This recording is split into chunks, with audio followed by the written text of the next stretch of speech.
When we're looking at the history of the church, one of the things that students always notice, and one of the most common questions, is where do Catholics fit into the history of America? Obviously, the story from 1600 on down until the American Revolution itself doesn't feature a great deal of the Catholic story. But when we look at the church today in America, there are all kinds of Catholics in every state, and they make up a wide variety of ethnicities, languages, cultures, and the sheer numbers of Catholics in America, to say nothing of the universities and the school systems, is simply impressive. And so what we're going to do in this lecture is we're going to tell the Catholic story, how they came to America, how they laid down roots, and what were the changes to the Catholic culture that began to take shape given the incredible anti-Catholic sentiment that runs throughout America from its early days even down into the modern world. And we should put this in context and we should frame it up just a bit. American Catholicism, the culture of the Catholic Church in America, is somewhat different. If you were to go to South America, to some of the countries that are heavily Catholic, if you were to go to Spain or to Italy or to other areas where the Catholic presence is very pronounced, most would find that there are some differences in the American Catholic story over against the Catholic stories that are told in other cultures and in other countries. And in part, this is always the case. The Catholic Church always embodies the culture that it's part of. It is different, and it has a unique Catholic culture unto itself. But just because someone is Catholic doesn't mean that they cease to be American. And so some of the American instincts, some of the felt needs of those raised in American culture are always going to be met and addressed by the Catholic Church. And sometimes the grammar or the discussions that are a part of the Catholic Church in one country might be somewhat different than the cultures or the expressions in another country. So it's always the case that a different culture, a different community will shape the vocabulary or the discussions of the Catholic Church. One of the more interesting things that is unique, though, to American Catholicism is that it is one of the countries where anti-Catholic sentiment runs quite deep. And given the way that Catholicism generally came to America through immigration of all different varieties, and given the American hostility to immigration over the centuries, American Catholics have always worked extra hard to describe and to carve out their place in the context of the American culture. They are at times embraced, at times dramatically condemned and slandered simply for being Catholic. And so the Catholic experience in America has always been a mixture of distance, oppression, and the Catholic attempt to always express itself to the culture around it in a way that would eventually bring an end to a lot of these caricatures and these cultural impressions as to what it means to be Catholic. And so American Catholicism has a unique culture in the fact that it is so strong. It has deep roots. It has a great deal of money and power and education and influence. And yet always, as we'll say in this lecture, from the very beginning, it has always been the marginalized, the excluded, and the persecuted church here in the context of America. And we can take a long sweep of the history here. In the pre-revolutionary era, from, say, the colonial days in the 1600s down until 1776, there was not a great deal of Catholic presence in the country. We mentioned in a previous lecture, of course, that the state of Maryland was carved out in part to be a place for recusant Catholics to come from the English context over to the New World. And by and large, Maryland has always had this self-identity. It's always been a place that has been hospitable for Catholics. However, even in Maryland, prior to the American Revolution, there was, in 1692, an overthrowing of the overt Catholic government and the imposition of a Protestant government, or at least a government run by Protestants, as well as the imposition of the official State Church of England as the official Church of Maryland. Now, we mentioned in our lecture on the early colonial days, on the Pilgrim days, that the collaboration between Catholics and Protestants in Maryland didn't evaporate. It continued on thereafter. But by and large, prior to the American Revolution, Catholic presence in America was very, very slim, very, very small. There's not a great deal of power or influence. Many areas have simply outlawed Catholic expression or the immigration of Catholics to their areas. So, for example, in Virginia and in New England, there was simply no recourse, both legally and culturally, for Catholics to land there and to plant, at least not in the pre-revolutionary era. There are some, obviously. Catholic laymen or businessmen will land, and there will always be some presence of the Catholic Church even in the colonial days. But it pales in comparison to where the Catholic Church will be in the 19th and 20th centuries. They are simply excluded and marginalized because the American context in the American colonies are founded originally by a lot of transplant Protestants, predominantly from England. The streak of anti-Catholic sentiment that went back to the Reformation itself was always present in the colonies. Now, because the colonies didn't have a great deal of Catholic presence, the fear of Catholicism was always more on the fringe. So we mentioned in the run-up to the Revolutionary War, there was something called the Quebec Act, which was a place in Canada, the Quebec area today, that was a place that was carved out by the British government for Catholics to settle, and the oath taken by its citizens for those who immigrated to Quebec finally removed the component of the Protestant oath that required citizens that immigrated there to not be Catholic. And of course, that stoked up some fear in the colonies, but there wasn't a real present fear right next to them. There was not a massive influx of immigrants to the colonies in this day and age. In fact, when we look at America from the founding of the Pilgrims until the American Revolution, Catholic presence in America is very, very small. Now, there are great exceptions. For example, of the men who signed the Declaration of Independence, there was actually one Catholic, a man by the name of Charles Carroll, very influential man who had been involved in politics from the very beginning, and he signs the Declaration of Independence. Carroll's brother, in fact, John Carroll, becomes the first Catholic bishop over the American colonies and what would become the country or the Republic of America after the war. So when you look at the colonial time, then right up to the Revolution, you're not going to find a great deal of discussion about Catholicism in general. Often the colonial Puritans or the colonial folks who landed were more committed to defend their turf over against other Protestants than they were having to deal with a Catholic presence in their midst. However, after the American Revolution, there are 4 waves of Catholic immigration or expansion in America that dramatically change and increase the Catholic presence within the early days of the founding of America. And we could go through these briefly just to get a sense as to the ebb and flow of Catholic immigration. One of the problems that's going to happen is, at times, the floodgates just seem to open wide and let all number of Catholics from one region of the European world or from Central America into America. And what this does is it always seems to increase the fear that these immigrants are going to change everything and ruin the culture and take everything in a Catholic direction. The first is right out of the gates in 1803 with the Louisiana Purchase. And what's in play here is all of these regions had, of course, formerly been under French Catholic rule, hence the name Louisiana, and hence the fact that places like Louisiana, New Orleans, and these places have a pronounced, even to this day, French culture that defines them. So from the very beginning in 1803, there's immediately this increase, this folding in of a French Catholic culture in the areas that were taken over because of the Louisiana Purchase. The big push, though, after 1803 is in the 1820s and the 1830s. During this time, a trickle of Irish immigrants began to come over to the New World, in particular to the areas of Massachusetts, New York, and some of the northern states of America. Eventually, though, that trickle becomes a flood.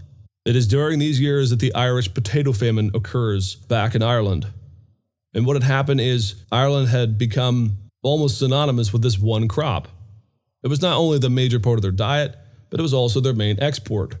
And unfortunately, a blight comes upon the potato, a disease in a day before we had chemical or biological ways to halt these types of things. Just simply wiped out the crop. So people were gaunt, starved, they had lost everything, and in droves they come to the New World. There are also a large number of German Catholics who come to the New World, and they often settle in the Midwest. And to this day, in fact, again, areas like Boston, New York, etc., have a real pronounced Irish Catholic culture, a real pride about itself from this moving from the European context to the American context. And this first major wave in particular gives rise to one of the most pronounced times of anti-Catholic propaganda in America that had not been seen before. And we'll go into that in just a minute. Just a decade later, though, in the 1840s, after the war with Mexico and the taking of places like Texas and other places all along that southern rim, you have introduced suddenly a great number of Mexican Catholics coming into America and becoming part of the new established culture here. And then you move forward into the late 1800s, roughly 1880 until even into the early 1900s. You have another mass influx of folks from Slavic and Eastern European countries, and in particular Italian Catholics, coming to the New World, coming to places like New York and other areas, and establishing themselves here, bringing another language and culture of Catholicism to bear on America. And so the best way to see the 1800s is you have an influx of all types of different Catholics from around the near world of the West or in Central America. And this is important to note. American Catholicism has always been multi-ethnic.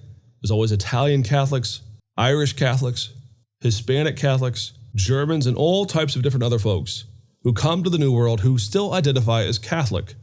In some ways, those living in America had no real categories of understanding the global diversity within the Catholic Church.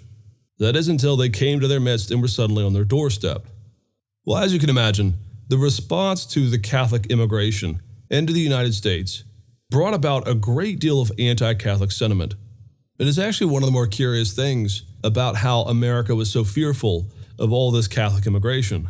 By and large, the folks that are coming to the New World, coming to America as Catholics, would be from the middle to lower middle class or even the poor levels of society.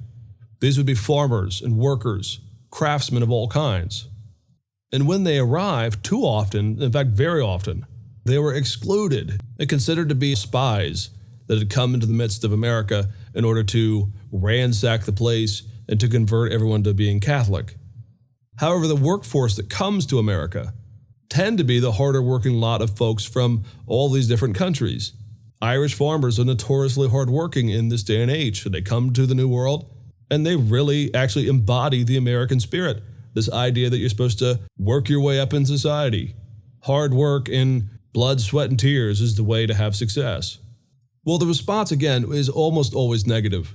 There is a ghettoizing at times of Catholics in the New World. And this is why even today you'll go to places like New York and there'll be the historic Italian districts, Little Italy, where a lot of these Catholics would be marginalized and secluded to themselves. Of course, everyone's seen The Godfather Part 2, where Don Corleone is living there, speaking Italian, walking up and down the streets of New York, and it feels like a very transplanted world. Well, that is very historically accurate, at least by and large, even though it's a fictional account. The ghettoizing of American Catholics was a real problem in the 1800s and all the way into the 1900s. And again, all this goes back to the Reformation. The Catholic-Protestant fights, of course, always go back to that. During the colonial times, as we've already mentioned, of course, there were laws in the books against Catholics, and there was a great deal of opposition. However, in the 1800s, suddenly Americans have to reckon with the fact that there are Catholics living here, and they can't simply do away with them. They do their best, though, always to slander and to mock and to lampoon Catholics in an effort to demoralize and, ideally, to get them to convert to Protestantism. One of the books that does this, in fact, is actually a bestseller.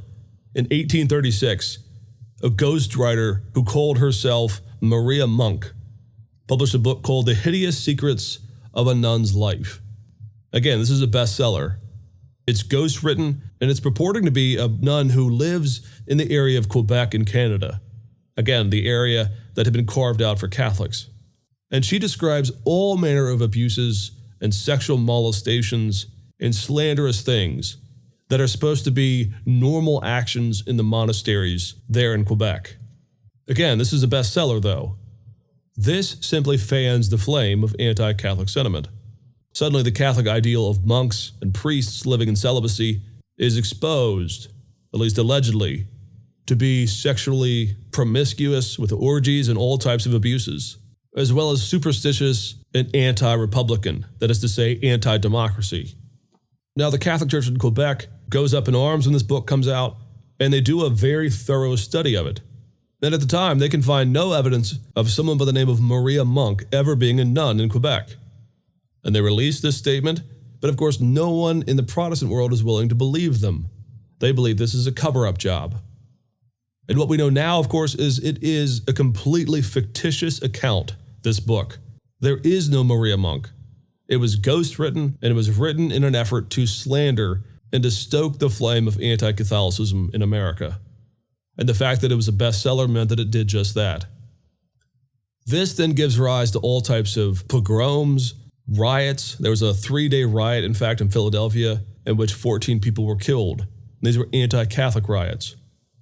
There were beatings, mockings, all types of different things, all throughout America in this anti-Catholic tone.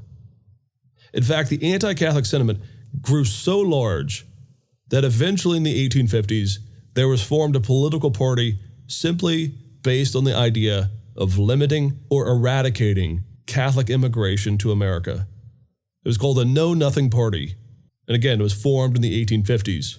And the name comes essentially from the fact that they are a covert operation bent on stopping Catholic expansion in America. And it was said to be the case that if someone asked you the question about your membership, the response, the password, was to say that you know nothing, which again hints at some of the actions that they're planning to stop the spread of Catholicism. Another major figure who was very instrumental in the spread of this anti-Catholic sentiment was Lyman Beecher. And Beecher is a man who actually figures very prominently in the Second Great Awakening. He is a Presbyterian minister, and he is very much in favor of the revivals of the Second Great Awakening. Beecher, of course, is very well known by name because he is the man who unfortunately turned America down this temperance movement, which would eventually lead to the outlawing of alcohol entirely, which of course did nothing to stop the sale of alcohol, and the Prohibition era only gave rise to gangs, bootleg liquor, and speakeasies. Well, one of the things that's often overlooked is that Beecher's arguments repeatedly cast drunkenness as a Catholic problem. All these folks coming over from places like Ireland are just drunken fools, he would say.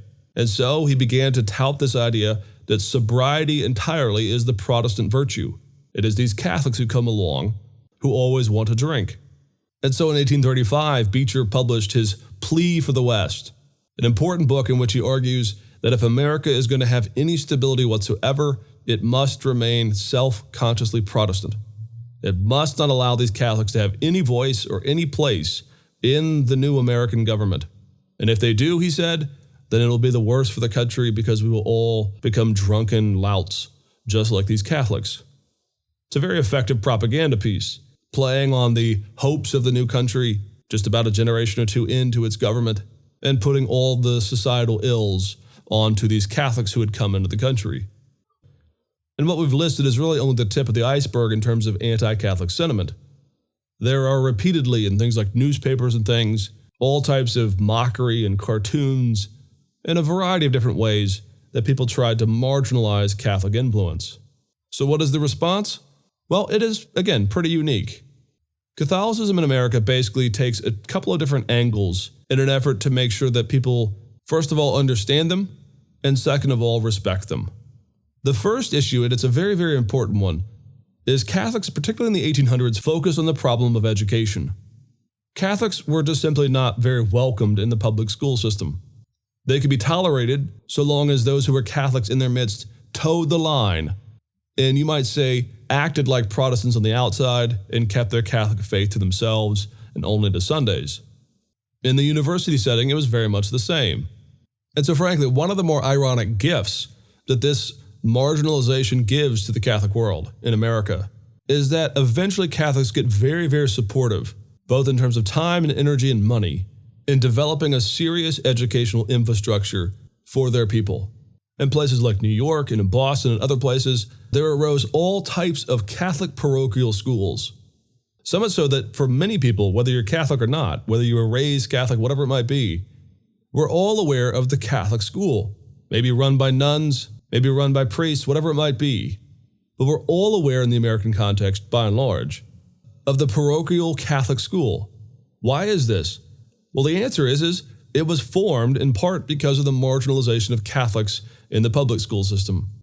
Basically, if you're going to force them to act Protestant in their midst, well, Catholics obviously are going to want to educate their people in their own way. And this translates, of course, eventually into the foundation of a large number of Catholic universities in America. And I always point out to students, why are so many Catholic universities founded in the 1800s? And why do they always seem to be on the East Coast or in the Midwest? Well, it's obvious. These are the immigration touch points. These are where all the immigrants come over. and these are the places where they might be excluded or marginalized. In a way, though, what Catholics try to do in their educational systems, at least in their origins, is they want to be as healthy with as much academic integrity as they possibly can. You see, because Protestants in America have always had a pretty significant love of education.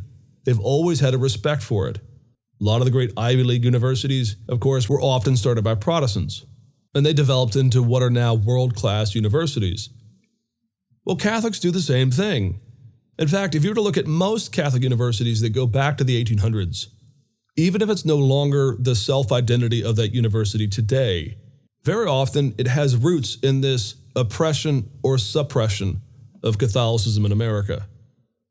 And if you're going to be marginalized, well, it might be the case that you just want to beat the Protestants at their own game. If they like education, well, Catholic universities will do their best to stand toe-to-toe with them. There have always been attempts at the parochial level, at the grade school and high school level, to end parochial education either through government action or through marginalization. In fact, from about 1870 up until the 1920s or 30s, and even beyond, but particularly in those years, you see increasingly this call for government action or laws to be put on the books that restrict fully funding to any religious institution or educational system. Now, in the modern world, we always take that as the application of separation of church and state. In actuality, that's really not what's going on. If you go to the public school systems, say in 1880, you're going to actually have a great deal of Christian talk. There's still prayer in schools. There's all kinds of things. The reality, though, is in the public system, it's Protestant theology that's being touted. The move in the late 1800s and early 1900s to end religious funding for parochial schools is just another arm of this anti-Catholic sentiment. It's trying to stop Catholic schools from existing side by side and is trying to force very often Catholics to attend public schools. By and large, many of these fail, but the sentiment is always there. The Catholic educational system in America is so strong, often because of its marginalization from the normal structures of society. The other thing, and this is very important for Catholic culture, there was always in America a need to express Catholic culture to a world that is always implicitly, sometimes explicitly hostile. So when you get into the 1900s, there's not always an overt hostility to Catholicism in America. But that doesn't mean that anti-Catholicism doesn't exist. Just take, for example, the case of John F. Kennedy. When he announced his candidacy for the presidency, and when he secured the Democratic nomination, the papers and the pundits and the commentators went nuts with this idea that a Catholic could not be president of the United States. How telling. Here we are in the 1960s, in the enlightened age of the 20th century, still having the same fight. Catholics can't be leaders, they can't be rulers, and they certainly can't be president. Now, John F. Kennedy eventually made a statement about this, and he eventually put that issue to rest, and of course he was elected president. But it's simply the fact that he had to address it in the mid-20th century that is telling that the long legacy in America of the tense relationship between Catholicism and American culture at large has always been lurking below the surface, and at times it pops its head up. And so what has happened to American Catholicism is that very often it has to find ways to express itself to a very complex culture of an American world where we separate church and state and we believe that everyone should have a seat at the table in the public square. But yet, when push comes to shove, there's not always a belief that Catholics should be at that table. And more importantly, given the strong roots and the strong influence and the power and the numbers of Catholics in America, which is only increasing with the influx of Latin American immigration to America in the latter half of the 20th century and into the 21st century. The irony is always that Catholicism in America is so powerful and so influential, and yet it still has this marginalized, separated, challenged culture, by and large, against its teachings. And so what the context of America brings is, again, a different interaction that has given rise to a different American Catholic experience than what a Catholic person might experience in any other country in the world.